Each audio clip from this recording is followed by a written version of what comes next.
Hey guys, welcome back to markdillon.xxx, which is soon to be markdillon.com. I know what you're thinking. Mark, this is not air traffic control. What's the deal with the headphones and the microphone?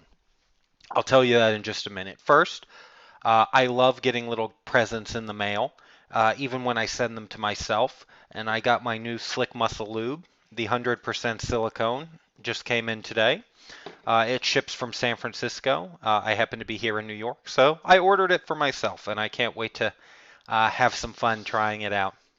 And hopefully, the next time you guys are in the market for some lube, you'll get on my site and order yourself a bottle. I think it's great quality lube. But look, if you have some on your nightstand, you don't have to rush out and order mine. I'm not going to tell you that it's going to be uh, earth shaking, the best sex you ever had because you bought Mark Dillon lube. But the next time you're in the market for some, keep mine in mind. And anyway, so now to the headphones. As I've said many times, I really enjoy getting to interact with you guys. I'm flattered that you ask my advice on some really interesting questions, and I enjoy giving the advice. So, one of the things I'm working on for my new site is ways to make it more interactive between me and you guys. So, hence the earphones, hence the microphone. And now you will actually be able to call me and ask your question, and we can talk one on one, and it'll be recorded and of course put on my site. You can also Skype with me. You can choose to show your face or not. That would also be recorded and put on my site. And I'm looking forward to that. I really enjoy getting to interact with you guys. So if that happens to take off really well, so I've already purchased the software and all that kind of stuff, and if that goes well, we're going to upgrade it even more, so we can actually do live streaming and make it a live show, which is really cool.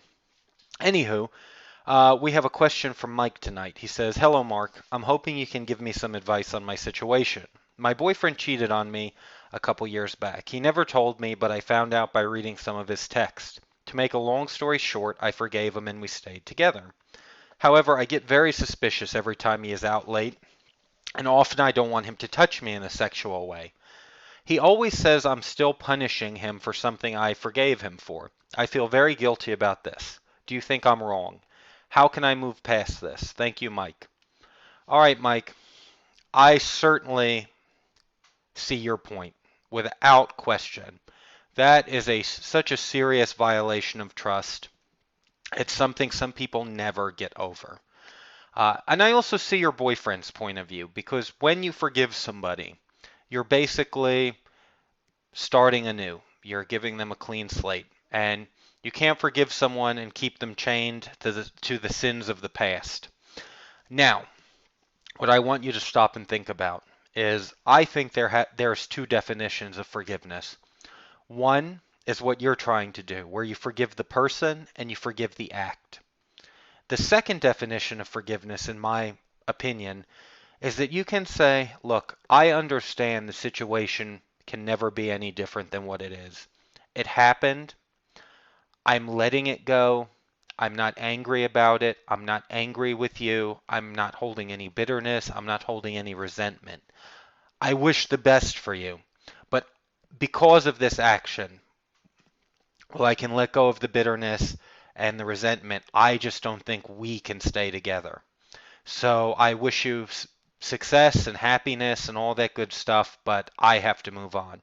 I think both of those fit the definition of forgiveness. So, Mike, you have to decide which type of forgiveness you'd like to extend to your now boyfriend.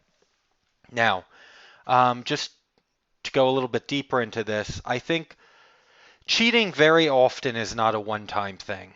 I'm not saying that it's always that way, but very often cheating happens multiple times, and the only times you know about it are when you happen to catch it, as what you described. So I think it is a reasonable concern of yours to be suspicious.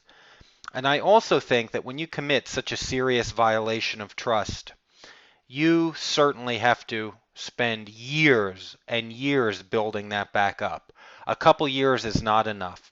Um, I think that you have every right to be suspicious if he's out late. I think you have every right to want to hold him accountable and ask for an explanation if he's out late or he can't be extremely private with his text or his emails until he builds that trust back up. And this is assuming that you choose to really uh, forgive him and try to make this relationship work. But forgiveness does not mean that you have to drop your guard and just say anything goes.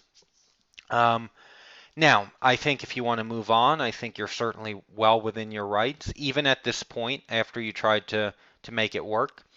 And when people ask me about cheating, the way the way I try to help put it in perspective is we're often blinded by our own emotions on these kind of topics. We feel sorry when the person apologizes to us, we feel sympathetic for them, or we feel extremely angry, whatever it may be. Emotions are clouding our judgment. So I try to look through it through a little bit different prism, so to speak. And I think to myself, for me, I'm a business guy. I love business. I love investing. I love evaluating companies.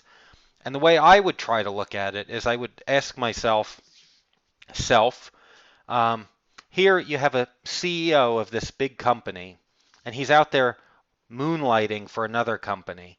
He's sharing our secrets, he's sharing our information. And would I invest in this company knowing that one of the major players in this company is moonlighting on the side with a competitor? I would say no, absolutely not. Um, that's a recipe for disaster.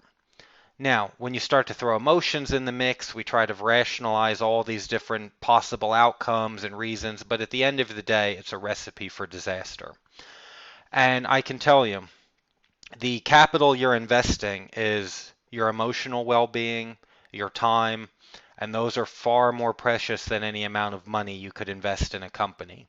So I would look at your relationship as the biggest investment you're making in terms of the quality of your life and ask yourself, is everyone in this deal somebody I want to do business with? Now, it may be that your partner has enough uh, kind of compensating qualities that you're willing to say yes. Even with this past indiscretion, I still want this person in my life. I'm going to try to make it work. But when you go down that route, Mike, you have to understand there is no magic button that you can push to turn off your suspicion, that you can, and kind of like these bitter memories that may come up. And he needs to understand that. He needs to realize that just because you've come to terms with what happened and you say I forgive you, that doesn't mean there's a magic. We don't have a magic switch in our heart that we turn on and off that says, okay, I'm never gonna feel the repercussions of your actions again. So, Mike, I really don't have a simple answer for you, but I would tell you really stop and think about all the things that go into someone cheating on you.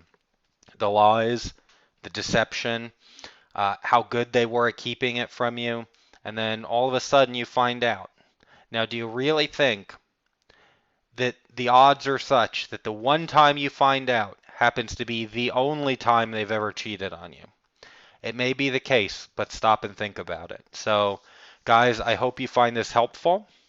I hope you will certainly participate in my new call-in show. I'm loving this thing. I've been calling everybody I know, playing around on it. But again, I appreciate you and thanks for watching.